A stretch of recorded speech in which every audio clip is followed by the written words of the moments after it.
Bismillahirrahmanirrahim. Assalamualaikum warahmatullahi wabarakatuh. Bapak-bapak, ibu-ibu, mas-mas, mbak-mbak, khususnya adik-adikku sekalian yang dirahmati Allah dimanapun Anda berada. Kembali di IIP Channel bersama saya, IIP Wijayanto. Kali ini kita akan membahas tema mantan sudah bertunangan dengan orang ketiga. Apakah mungkin ia bisa menjadi jodohmu? Ya. Ini sebenarnya pertanyaan yang sangat menyentuh, pertanyaan yang sangat sedih ya. Bertahun-tahun tuh bersama dengan mantan, kehujanan, kepanasan, kelaparan selalu bersama mantan. Sekarang mantan sudah sukses, sudah berhasil, dia melupakan kita, dia bertunangan dengan orang ketiga. Ya, tentu manusiawi sekali kalau kemudian hati kecil kita bertanya-tanya, apakah masih mungkinkah mantan ini kembali menjadi jodoh kita? Nah, sebelum kita bahas lagi, mungkin tidak mantan jadi jodoh kita, sementara dia sudah bertunangan dengan orang lain. Ya, jangan lupa yang belum subscribe untuk memencet tombol subscribe dan menyalakan lonceng notifikasi agar Anda selalu mendapatkan pemberitahuan video-video terbaru dari channel kesayangan kita ini. Dengan subscribe, doa-doa kita selalu terhubung, sehingga kita selalu bisa berdoa bersama-sama ya. Nah, jadi mungkin tidak mantan yang sudah bertunangan dengan orang lain menjadi jodoh kita. Jawabannya, di dunia fana ini semuanya serba mungkin untuk terjadi. Orang yang sudah bertunangan, batal pertunangannya, pernah dengar atau tidak? Banyak. Saya dulu pas masih muda ya, masih umur-umur ya 26, 27 tahun. Jadi DPL namanya, dosen pembimbing lapangan mata kuliah KKN. Nah, ini kan menarik nih karena banyak cerita-cerita horor yang lagi booming tuh tentang KKN, kuliah kerja nyata. Jadi di tempat saya bekerja itu ada 5 model KKN ya. Ada model reguler 1 namanya, R1. Itu di lokasi mereka selama 2 bulan. Ya. Jadi kalau mau masuk ke mahasiswa reguler 1 itu mereka harus sudah tutup teori. Sudah tidak kuliah. Ya. Jadi kurang skripsi saja begitu. Itu boleh tuh mendaftar. Ya. Di lokasi KKN selama 2 bulan. Nah, kemudian ada model KKN reguler 2, R2. Ya, itu syaratnya mereka sudah mengambil kuliah itu 150 SKS. Jadi kurangnya tidak banyak. Di lokasi KKN mereka selama 1 bulan. Ada juga yang namanya model ekstensi.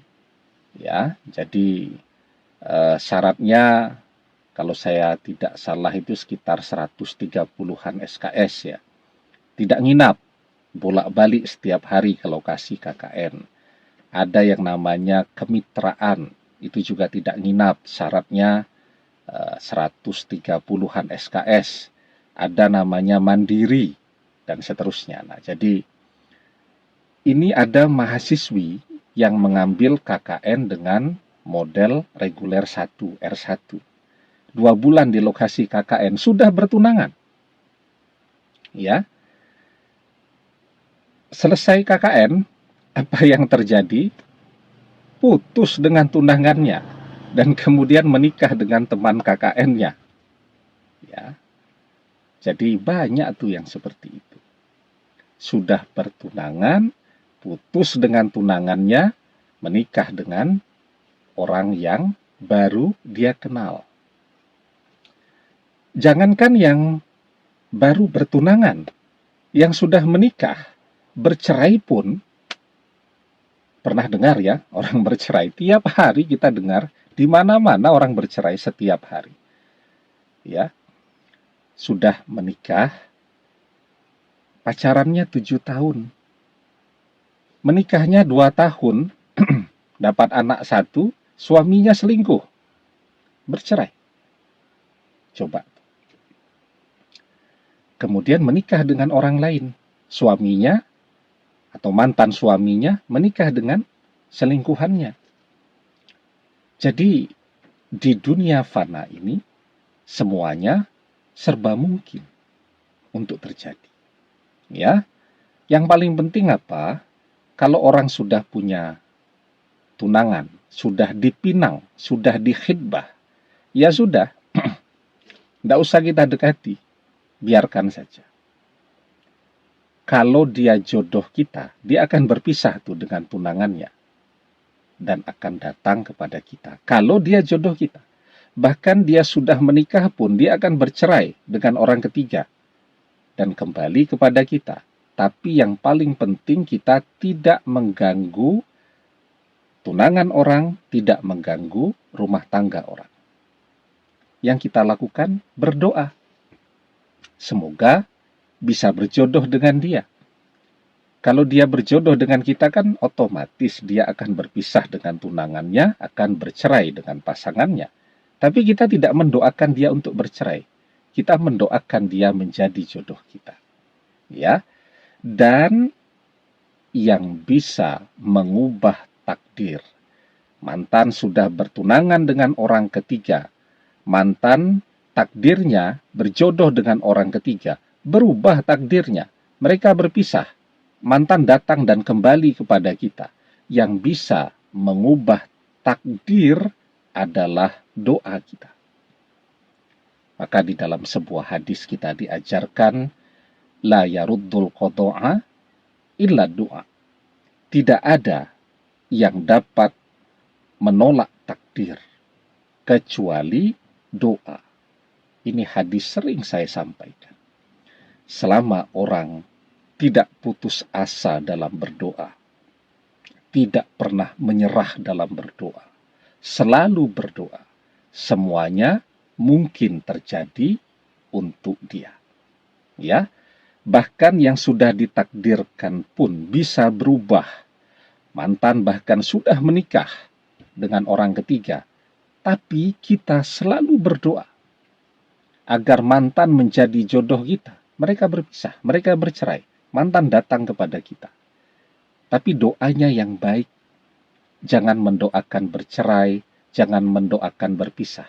Berdoa agar mantan, kita sebut namanya, ya misal namanya Susi binti Agus misal, atau namanya Amanda binti Agus, berjodoh dengan kita.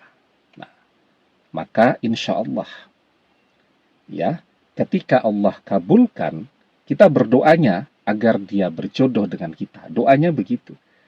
Karena dia berjodoh dengan kita, maka secara otomatis kan dia akan berpisah dengan tunangannya, dengan pasangannya pada saat ini. Nah, jadi apa jawaban pertanyaan tadi? Mantan sudah bertunangan dengan orang ketiga, masih mungkinkah dia berjodoh dengan kita? Jawabannya mungkin dan sangat bisa terjadi selama kita masih mau terus berdoa. Demikian, semoga bermanfaat. Wallahu a'lam bishawab, billahi taufik wal hidayah. Assalamualaikum warahmatullahi wabarakatuh.